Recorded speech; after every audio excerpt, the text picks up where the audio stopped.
उस देश में या वहां पर जाते हैं तो वहां पर आप जाते हैं तो जाकर के आप अपनी पहचान दिखाते हैं, अपनी चेहरा दिखाते हैं, लेकिन ये लोग चाहते हैं कि बिना चेहरा देखे, बिना पहचान पत्र देखे जिसकी मर्जी आए वो वोट डाल दे। ये लोग जबरदस्ती मतदान करके एक गरीब के हक पर डकैती डालते थे। आज भी आरजेडी कांग्रेस उसी अपने कालखंड की ओर ले जाने का कुत्सित प्रयास कर रही है। कौन नहीं जानता है 1990 से 2005 तक बिहार का जंगल राज और परिवारवाद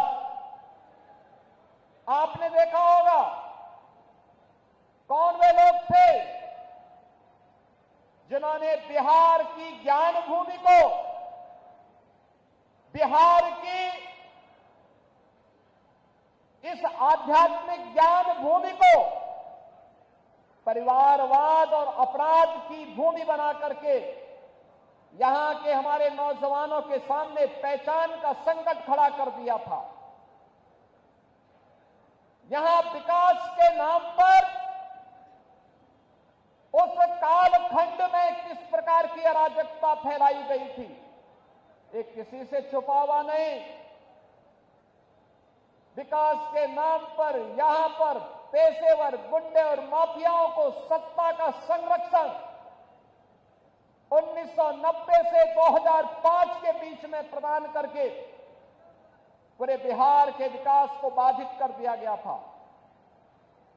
बिहार के नागरिकों के सामने, बिहार के नौजवानों के सामने पहचान का संकट खड़ा हो गया था और वह व्यक्ति बिहार से प्लान कर रहा था जिसके मन में एक भाव था बिहार के बारे में कुछ करने की, बिहार को आगे बढ़ाने की और बिहार की अपनी उस परंपरा को जिसने कभी भारत को नेतृत्व दिया था, भारत के स्वर्ण युग को लाने का अवसर जिस बिहार ने दिया था, अपने पूर्वजों की स्थापना को पुनर्स्थापित करने का जो जज्बा था, उस जज्बे को उस कालखंड में किस प्रकार से रौंदने का काम हुआ था यह किसी से छुपा हुआ नहीं। और इसीलिए पिछले 20 वर्ष में बिहार को उस कलंक से मुक्त करने का काम एनडीए की सरकार ने जिस प्रभावी ढंग से किया है, आज डबल इंजन की ये भारतीय जनता पार्टी एनडीए की सरकार बिहार के अंदर उसको और प्रभावी ढंग से आगे बढ़ाने के लिए इस चुनाव में फिर से बिहार वासियों का आह्वान करने के लिए आई है। बहनों और भाइयों, अब बिहार में यहां के विकास को कोई बाधित नहीं कर सकता। यहां अपराध को कोई अपना जन्मसिद्ध अधिकार नहीं बना सकता। अब बिहार में अपराध को अपनी बपौती बना करके अपहरण का उद्योग चलाने का दुस्साहस नहीं कर सकता। अब तो केंद्र सरकार ने और राज्य सरकार ने मिलकर के विकास के जिन कार्यक्रमों को आगे बढ़ाया है, उन कार्यक्रमों में अब पेशेवर माफिया और अपराधी कहीं बाधक नहीं बन पाएंगे। इस दृष्टि से आज एनडीए की सरकार ने बिहार के अंदर भी प्रभावी भूमिका के साथ कार्य करना प्रारंभ किया है। आज बिहार का नौजवान जब बिहार से बाहर जाता है, हर क्षेत्र में अपनी एक पहचान बना के दिखाता है। वह जिस भी क्षेत्र में गया, लेकिन कुछ लोगों ने 1990 से लेकर 2005 तक बिहार के नौजवानों की प्रतिभा को कुंद करने का काम किया था, बिहार के सामने पहचान का संकट खड़ा किया था और बिहार इसकी दंश को लंबे समय तक झेलने के लिए मजबूर हुआ था। एक से एक बड़े घोटाले यहां पर हुए थे। जो पैसा यहां के विकास में खर्च होता, नौजवानों के रोजगार पे खर्च होता, बाढ़ जैसी समस्याओं का समाधान करने के लिए, दियरा के ब्रिजेज के निर्माण के लिए, अमृत योजना में जनता को नगरीय क्षेत्र में बुनियादी सुविधा देने के लिए, हर घर नल के माध्यम से शुद्ध पेयजल की आपूर्ति करने में खर्च होता, वह पैसा यहां पर चारा घोटाले जैसे महा घोटालों में खर्च होकर के बिहार के नागरिकों के सामने पहचान के संकट को खड़ा कर दिया गया था। अब वह पहचान का संकट एनडीए की सरकार ने बिहार से समाप्त किया है। आज बिहार का नौजवान हर एक क्षेत्र में अपनी पहचान के साथ आगे बढ़ रहा है। आज बिहार में आधुनिक इंफ्रास्ट्रक्चर दिखाई दे रहा है।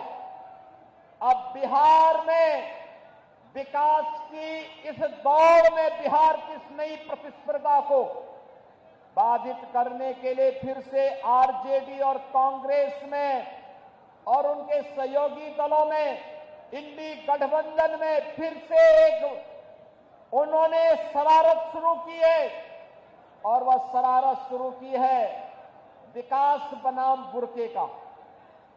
जब भी बिहार विकास के बारे में चर्चा कर रहा है, जब बिहार के नौजवानों के मुंह पे विकास की चर्चा है, जब विकास की प्रतिभा को लेकर के बिहार का नौजवान आगे बढ़ना चाहता है, तब यहां पर बुरके को लेकर के कांग्रेस ने, आरजेडी ने नई बहस को आगे बढ़ाने का कुत्सित प्रयास किया है। आप मुझे बताइए, क्या इनको फर्जी पोलिंग करने का अधिकार दिया जाना चाहिए? क्या यहां पर विदेशी घुसपैठियों को आकर के बिहार के गरीबों का, बिहार के दलितों का, बिहार के नागरिकों के अधिकार पर क्या उन्हें डकैती डालने की छूट देनी चाहिए?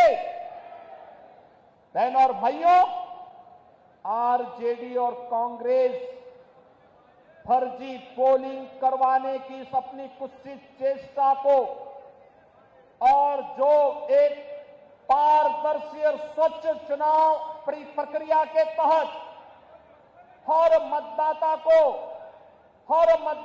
अपनी पहचान देनी है, और पहचान पत्र दिखा करके ही वह मतदान में भागीदार बन सकता है।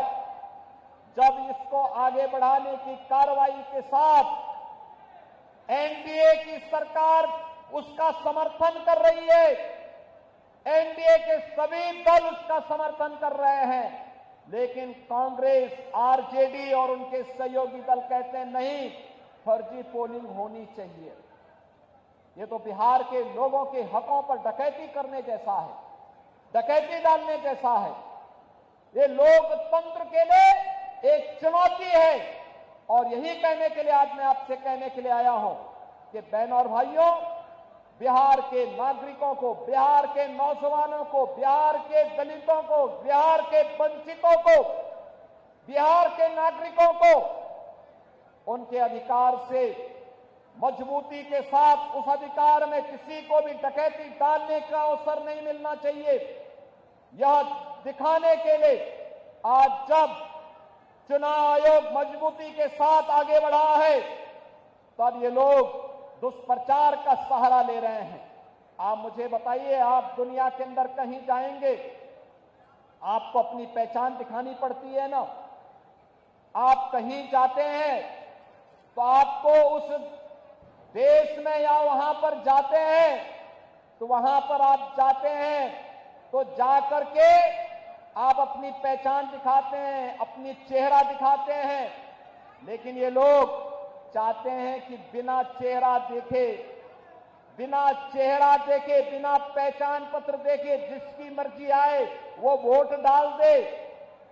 और इसीलिए तो ये चाहते हैं कि ईवीएम मशीन न रहे।